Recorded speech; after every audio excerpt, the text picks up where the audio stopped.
menjawab dengan lebih baik. Okey, kita mula. Yang ini teacher tahu kamu biasa juga sudah nampak, tapi teacher mau ulang kaji baliklah berkenaan dengan format soalan. Okey, jadi untuk soalan kertas sains kita ada dua kertas, iaitu kertas 1 dan juga kertas 2. Kertas 1 ada 40 soalan dan kebanyakan soalan aras rendah, sederhana dan juga aras tinggi. Jadi kalau untuk kertas 1, soalan aras rendah dan aras sederhana lebih banyak daripada aras tinggi. Jadi teacher harap dengan ulang kaji yang berterusan, jadi cuba kuasai soalan aras rendah dan aras sederhana supaya dia boleh membantu kamu untuk mendapat yang lebih baik. Begitu juga dengan kertas 2, cuba dapatkan markah yang terbanyak bagi bahagian A dan juga bahagian C soalan 10. Di sini adalah soalan kemahiran, dia lebih senang untuk kita kuasai dan untuk mendapat markah yang lebih baik. Okey, kita mulakan dengan soalan 11 iaitu soalan mengeksperimen. Soalan yang biasa kita jawab adalah soalan berbentuk merancang eksperimen. Tapi ada satu lagi bentuk soalan yang mungkin kita boleh bincangkan di sini, iaitu bentuk soalan membuat laporan eksperimen. Jadi ada dua bentuk soalan yang berbeza. Mungkin soalan bentuk A ni kita biasa buat, tapi soalan yang bentuk B ni kita biasa buat juga sebenarnya di dalam kelas semasa kita menjalankan eksperimen.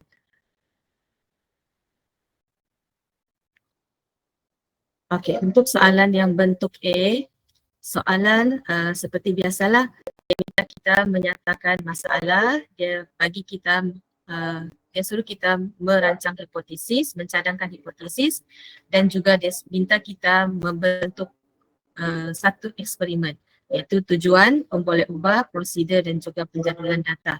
Untuk bentuk yang kedua ni, dia minta, mungkin dia akan minta kita, mungkinlah kemungkinan bentuk soalan dia minta kita hipotesis, lepas tu dia minta kita pemboleh ubah dan cara mengawal, pemboleh dan juga senarai bahan dan radas, lukisan susunan radas dan bahan berlabel serta langkah berjaga-jaga. Walaupun dia ada dua bentuk yang berbeza, tetapi sebenarnya kesimpulannya bentuk soalan ini masih meminta kita untuk aplikasikan kemahiran proses sains. Okey, mari kita tengok dulu bentuk soalan yang pertama. Untuk soalan nombor 11, iaitu soalan yang kita wajib jawab dan dia membawa 10 markah dan sekiranya kita menguasai eksperimen, ingat eksperimen, insyaAllah semua orang boleh dapat 10 markah. Okey, mari kita mulakan dengan soalan nombor 11. Semuanya kita perlu rujuk situasi yang diberi. Okey, untuk soalan A dan B, penyataan masalah dan hipotesis, kita boleh rujuk situasi yang diberi dan kita boleh nyatakan penyataan masalah dan hipotesis berdasarkan situasi yang diberi. Untuk yang soalan 11C, kita perlu rancang eksperimen berdasarkan eksperimen yang kita buat di dalam kelas. Okey, kita tengok dulu penyataan, bagaimana kita menulis penyataan masalah.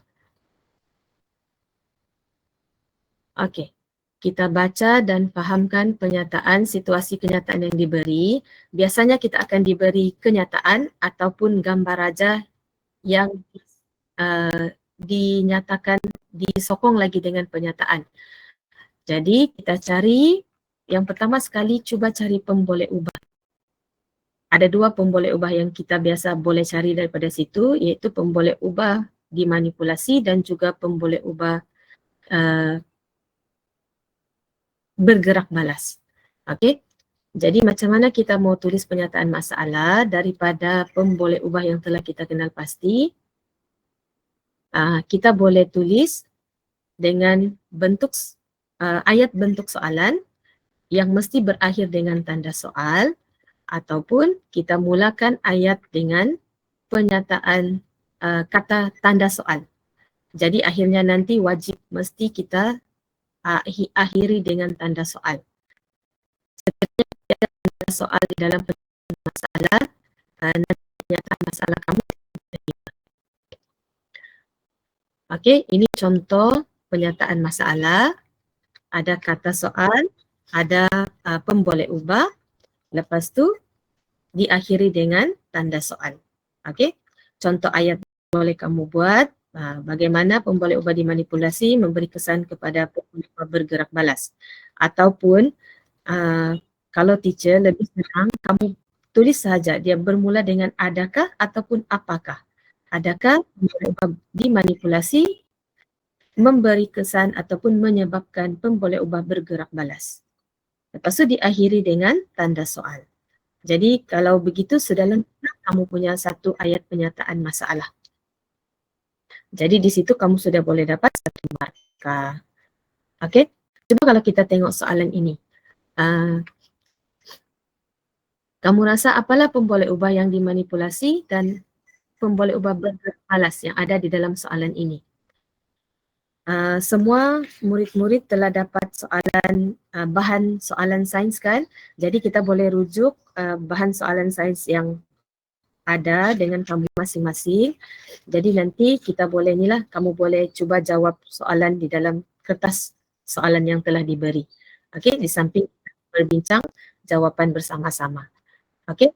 Jadi kalau yang untuk soalan ini, pemboleh ubah dimanipulasi dia adalah yang kita boleh dapat daripada penyataan masalah, pemboleh ubah yang dimanipulasi adalah jenis larutan sebab dia menggunakan dua jenis larutan yang berbeza. Lepas tu dia punya pemboleh ubah bergerak balas adalah kita tengok dia punya pemerhatian. Apa pemerhatian di situ? Yang satu ada tompok hitam, yang satu tiada tompok hitam. Jadi maksudnya dia punya pemboleh ubah bergerak balas adalah kehadiran tompok hitam pada mangga. Okey, jadi apa dia punya ayat lengkap untuk penyataan masalah ini? Jadi kita mulakan dengan adakah jenis larutan memberi kesan terhadap kehadiran tompok hitam pada mangga dan mesti berakhir dengan tanda soal. Kalau tiada tanda soal nanti kamu punya jawapan tidak akan diterima. Okey, senang gunakan ayat kata soal adakah ataupun apakah. Okey, adakah, apakah, pemboleh ubah dimanipulasi, memberi kesan ke atas, pemboleh ubah bergerak balas. Lepas tu tanda soal. Jadi sudahlah kita dapat satu ayat penyataan masalah yang lengkap. Okey. Contoh yang kedua, adakah larutan cuka dapat menghalang kehadiran tompok hitam pada mangga? Okey, yang ini pun kita boleh dapat daripada penyataan masalah yang di atas. Okey, jadi lebih senang sebenarnya kita ambil daripada rangsangan soalan yang diberi. Okey, kita tengok pula contoh yang kedua. Okey, ini contoh yang kedua. Apa dia punya pemboleh ubah bergerak, pemboleh ubah dimanipulasi dan pemboleh ubah bergerak balas. Kamu boleh, kalau ada yang mau mencuba, boleh juga tulis kamu punya jawapan di dalam chat. Jadi nanti teacher akan baca. Ada yang mau cuba? Okey, pemboleh ubah yang dimanipulasi ke yang bergerak balas tu, jenis sudu. Jenis sudu itu pemboleh ubah dimanipulasi atau yang bergerak balas? Okey, good. Okey, pemboleh ubah dimanipulasi. Okey, jenis sudu. Jadi apa dia punya pemboleh ubah bergerak balas? Apa pemboleh ubah bergerak balas dia yang di sini?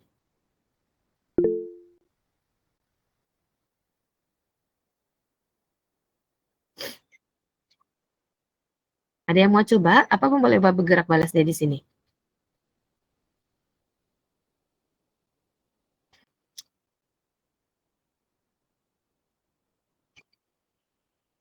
Okey. good. Keadaan sudu ataupun kekerasan sudu. Sebab kita tengok apa rangsangan dia di sini. Dia mudah bengkok, yang satu lagi tidak mudah bengkok. Okey, jadi maksudnya apa ciri yang dikenal pasti di sini? Dia punya kekerasan sudu. Sudu besi, dia mudah bengkok. Sudu keluli, tidak mudah bengkok. Okey, jadi cuba bagi satu ayat lengkap untuk penyataan masalah ini.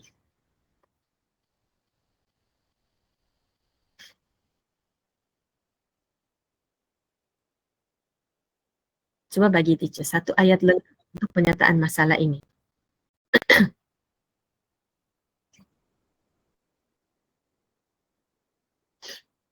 Mulakan dengan kata soal, lepas tu pembuat obat dimanipulasi, ke atas pembuat obat bergerak malas dan tanda soal.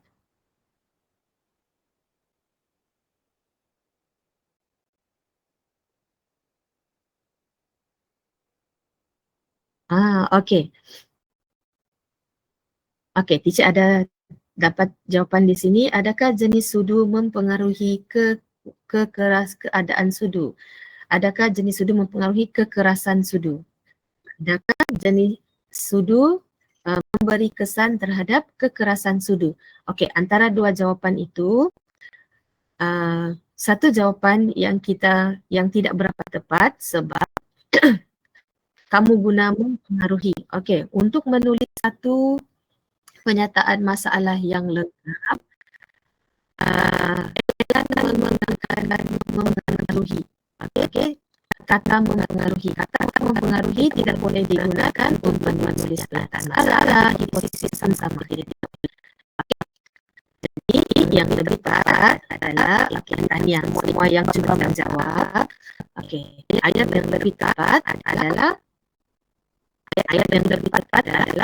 adakah jenis sudu memberi kesan terhadap kekerasan sudu atau adakah sudu keluli lebih keras berbanding sudu besi? Okey, dua contoh ini kamu boleh guna. Tapi jangan guna adakah jenis sudu mempengaruhi kekerasan sudu. Okey, itu tidak boleh digunakan.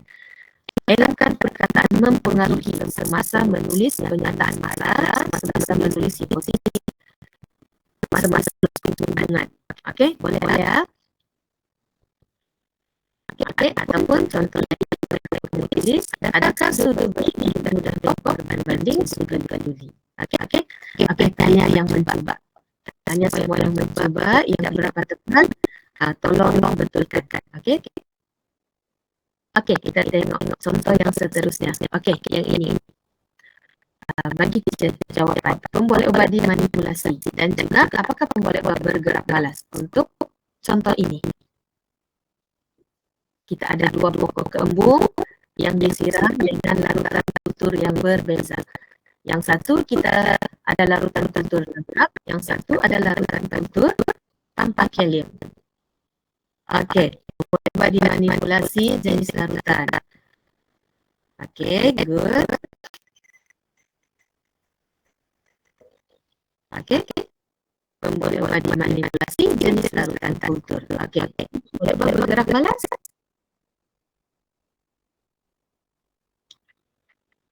Okey, ada yang jawab. Okey, pembesaran pokok. Keadaan pokok selepas 2 minggu. Okey. Keadaan pokok, pertumbuhan pokok. Okey, good. Kerana mencuba. Okey. Jadi dia punya ni pemboleh obat bergerak malas adalah keadaan pokok kembung. Okey. Okey. Saiz pokok semua tu boleh diterima. Okey. Okey, cuba bagi satu ayat pernyataan masalah yang lengkap untuk soalan ini.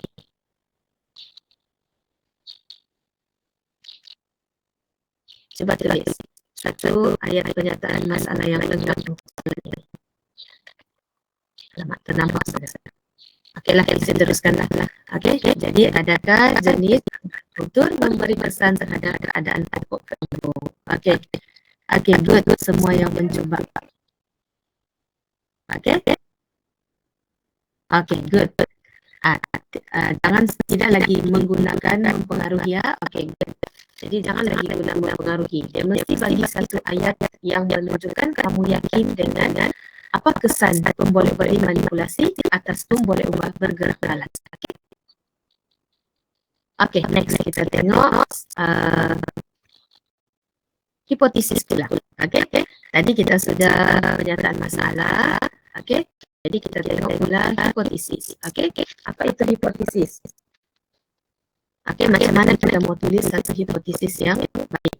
Okay, jadi kita kena faham kita punya rangsangan soalan. Lepas tu kita sudah cari tadi kan kita punya pemboleh body manipulasi dan bergerak balas. Jadi kita buat satu ayat yang menunjukkan apakah hubungan di antara pemboleh body manipulasi dan pemboleh bergerak balas. Dan bagaimana cara kita menulis hipotesis? Kita boleh tulis hipotesis dalam satu ayat secara perkadaran boleh, ataupun secara perbandingan, ataupun apa sahaja ayat yang menunjukkan hubungan di antara dimanipulasi dan bergerak balas. Okey, mesti ada dimanipulasi dan bergerak balas. Okey, jadi kalau macam mana kita mau tulis hipotesis secara perkadaran, kita boleh guna semakin pemboleh ubah dimanipulasi, semakin pemboleh ubah bergerak balas. Ataupun jika pemboleh ubah dimanipulasi meningkat, maka pemboleh ubah bergerak balas, kita tengoklah apa dia punya hubungan dia meningkatkah, dia menurunkan. Okey, lepas tu kita boleh juga tulis secara perkadaran. Contohnya, perempuan kadar nitrat dia lebih tinggi berbanding lelaki. Ataupun kalau kamu tidak mau guna ayat ini pun boleh. Apa-apa saja ayat-ayat yang menunjukkan apa hubungan di antara pemboleh ubah dimanipulasi dan kesan dia kepada pemboleh ubah bergerak balas. Okey. Ini kan tadi tidak ada sebut yang semasa kita menulis pernyataan masalah, elakkan. Okey, coba elakkan guna mempengaruhi. Okey, dia tidak boleh digunakan dalam menulis pernyataan masalah, hipotesis ataupun hubungan. Okey. Okey. Yang ini kita tahu sudah tadi apa dia punya pemboleh ubah dimanipulasi, jenis larutan, pemboleh ubah bergerak balas, kehadiran tumpuk hitam pada mangga. Okey, mari kita tengok. Okey, kalau kita buang kata soal dalam pernyataan masalah, kemudian kita jadikan sebagai hipotesis. Okey, mari kita tengok soal. Kita tengok contoh dulu. Lepas tu kamu bandingkan dengan kamu punya soalan. Okey, cuba tengok sini. Larutan cuka dapat menghalang kehadiran tumpuk hitam pada irisan mangga. Sama tak dengan kita punya ayat pernyataan masalah tadi? Mari kita tengok balik ayat pernyataan masalah.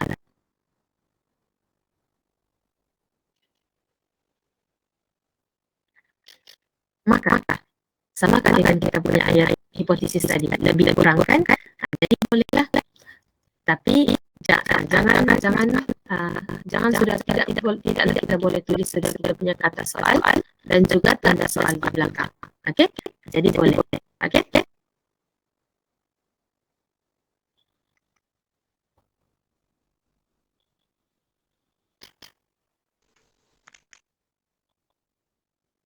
Okey, contoh yang kedua, jika menggunakan larutan cuka, maka tiada kehadiran tumpuk hitam pada irisan mangga. Okey, jadi bolehlah yang penting di sini apa? Kita punya pemboleh ubah dimanipulasi dan pemboleh ubah bergerak balas.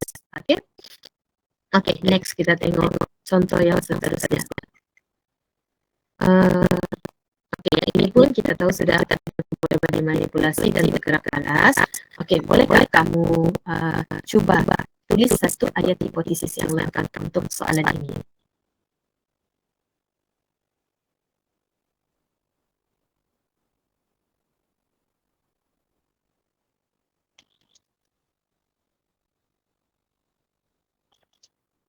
Ada yang mau cuba satu ayat hipotesis yang lengkap untuk soalan ini? Okey, sudu besi mudah bentuk berbanding sudu keluli. Sudu keluli lebih kuat berbanding sudu besi. Okey, good.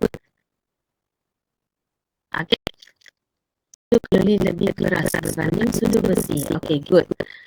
Okey, semua boleh dijadikan sebagai Okey. Yang penting kita ada di situ boleh ubah dimanipulasi dan boleh ubah bergerak balas. Okey. Kita tidak guna jika maka pun boleh. Tapi untuk soalan ini kita tidak boleh guna semakin-semakinlah sebab dia punya hubungan dia tidak linear. Okey. Okey, boleh ya. Kita teruskan kepada kita teruskan kepada contoh yang seterusnya. Okey, kalau yang ini macam mana pula dia punya hipotesis untuk soalan ini? Okey, terima kasih yang menjawab. Okey, kita pergi kepada soalan seterusnya. Yang soalan ini macam mana pula dia punya ayat hipotesis yang lengkap?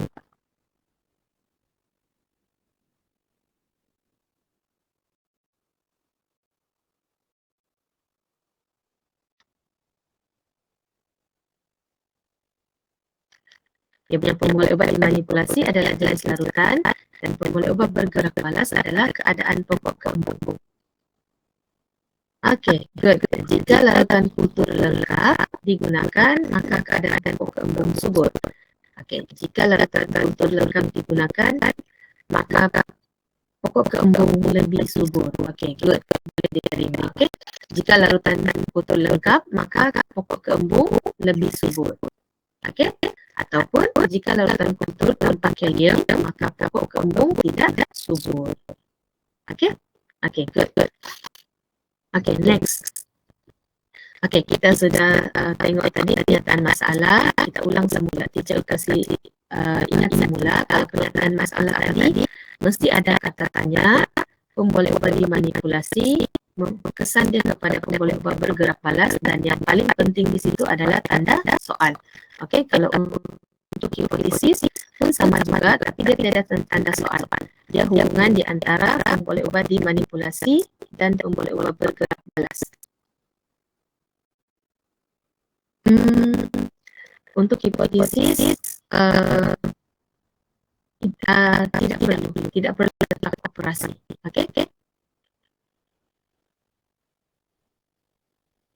Cukup saja yang penting dia hubungan di antara dimanipulasi dan bergerak balas.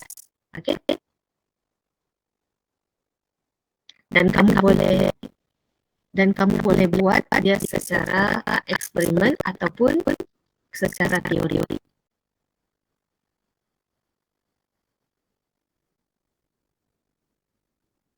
Okey.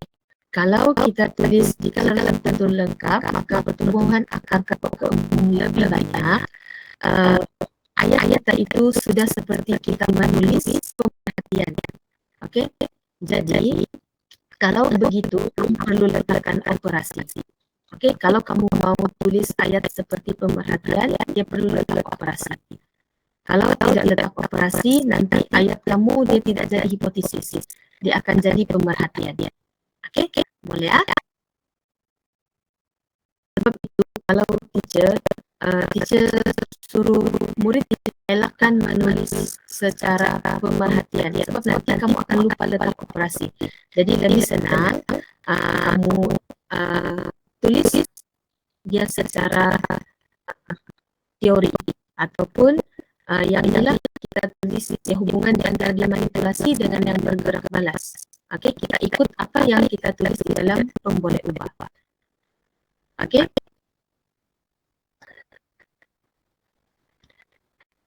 Operasi itu secara eksperimen, contoh dia macam kalau kamu punya eksperimen apa nama dia ni? Eksperimen ini apa kaedah eksperimen kamu? Itu operasi. Contoh dia macam kita menulis secara operasi, dia mesti ada kita punya kaedah eksperimen di belakang. Kan contoh macam kita tulis konsep, lepas tu pemerhatian dan juga mesti ada kaedah eksperimen. Contoh kalau macam yang ini kan,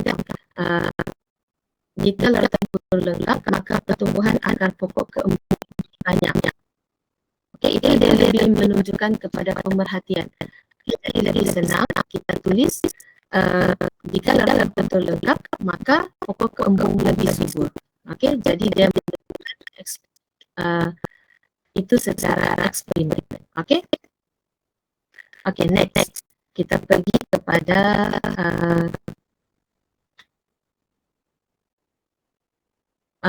kita pergi kepada soalan C, 11C. Okey, soalan 11C dia menyatakan tujuan eksperimen. Okey, selalunya soalan C ni kita sudah merujuk kepada radas dan bahan telah diberikan. Yang ini kita mesti menulis tujuan eksperimen yang kita buat di dalam makmal. Okey, maksudnya yang kita telah rancang eksperimen itu di dalam makmal. Okey. Jadi apa tujuan eksperimen? Eksperimen kita itu merujuk kepada apa bahan dan radas yang telah diberikan. Okey. Jadi daripada situ baru kita boleh dapatkan apa kita punya boleh ubah dimanipulasi dan apa pun boleh ubah kita yang bergerak balas. Okey. Jadi untuk memboleh ubah pula kita kena tentukanlah apa yang dimanipulasi dan apa bergerak balas. Okey. Untuk prosedur atau kaedah lebih baik kita mesti lukis saja berlabel. Okey, bergantung kepada soalan. Lepas tu ayat-ayat itu bergantung kepada soalan yang diberi. Biasanya kita akan menggunakan susun bahan atau radas seperti di atas. Tapi kalau yang ayat nombor 1 ni, kalau kamu buat mesti ada rajah di atas. Baru kamu boleh tulis ayat yang pertama. Okey? Lepas tu gunakan, ini keyword yang kamu boleh guna untuk menulis prosedur ataupun kaedah eksperimen. Okey, gunakan, masukkan, letakkan, boleh ubah yang dimanipulasi yang kamu kita telah kena pasti. Lepas tu ukurkan dan rekapkan boleh ubah bergerak balas menggunakan alat pengukur. Okey, yang ini paling penting sebab kadang-kadang ayat yang itu tidak sampai ataupun tidak menunjukkan apa alat pengukur ataupun apa pemerhatian yang telah kamu buat di dalam eksperimen tersebut. Okey, lepas tu ayat yang keempat selalunya mesti ada ulang langkah 2 dan 3. Maksudnya kita menggunakan boleh ubah yang kedua yang telah kita kenal pasti. Okey, lepas tu penjadualan data seperti biasa. Tajuk mesti ada. Tajuk untuk kita punya jadual data mesti ada. Lepas tu boleh ubah dimanipulasi mesti ada. Boleh ubah dimanipulasi yang telah kita kenal pasti. Yang pertama, kedua, selalunya ada 2 je kan. Selalunya